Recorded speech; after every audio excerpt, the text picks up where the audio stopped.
NXT promised to deliver the heat to the summer with NXT Heatwave emanating from the Scotiabank Arena in Toronto. Tarek Williams put his NXT Championship on the line against All Ego Ethan Page, Shawn Spears and Javon Evans. Roxanne Perez faced the motivated Lola Vice, as well as much more on the show. So without further ado, let's get straight into it. And we started off with the countdown with JC Jane and Jasmine next taking on Carmen Petrovic and Ariana Grace.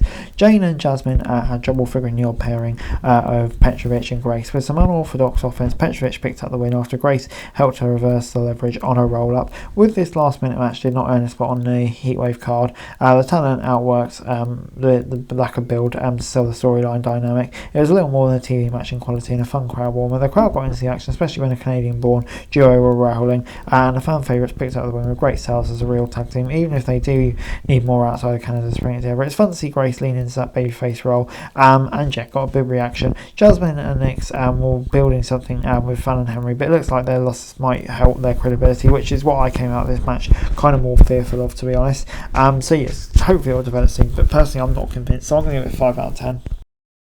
Moving on into the main card, we got Obafemi against Wesley. Obafemi targeted the bad back of Wesley, enjoying battering him with the ring and his pure strength. The damage paid off as Lee slowed down just enough for Femi to hit the pop-up powerbomb for the victory.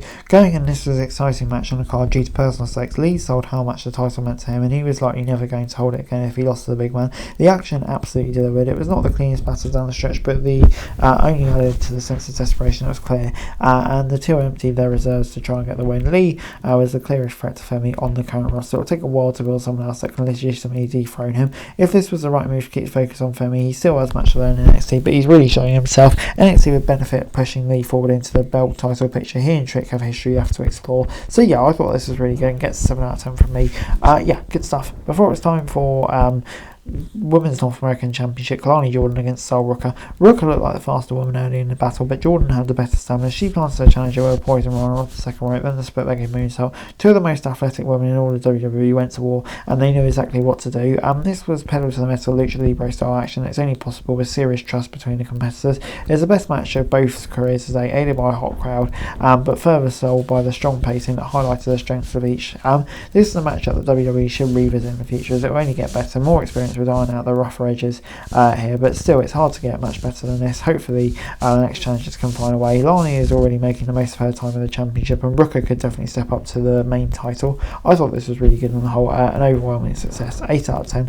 Before it's time for Fraser and Axiom against Chase U. Fraser and Axiom are still not on their A game, but Chase U could not stop their incredible momentum. Fraser hit a suplex into a fork and arrow super kick combination with Axiom, followed by Axiom hitting a golden ratio on Andre Chase to win. While this match could have been used clever build, the two tag teams were never going to disappoint. There had been understatement on the match, built to be a furious home stretch that had the crowd rocking more than anything so far. This was a match that solidified Fraser and Axiom as one of the best tag teams in WWE. Chase U though proved themselves as well. They could have gone either way, but the Supersonic duo keep the out for a lot longer, and yeah, I think their main roster ready for sure, so it's going to be interesting to see how that all goes. But yeah, this, like I say, was a really fun match between these two and gets 7 out of 10 from me. Before it's time for Roxanne Perez against Lola Vice, and yeah, Lola Vice had all the advantage early in this match, but an injury to her right arm became a target for the Prodigy to exploit. Perez took advantage and hit 5 pot Roxes in short succession to secure the victory. On another night in NXT, it would have been the best match. However, the 3 barn burners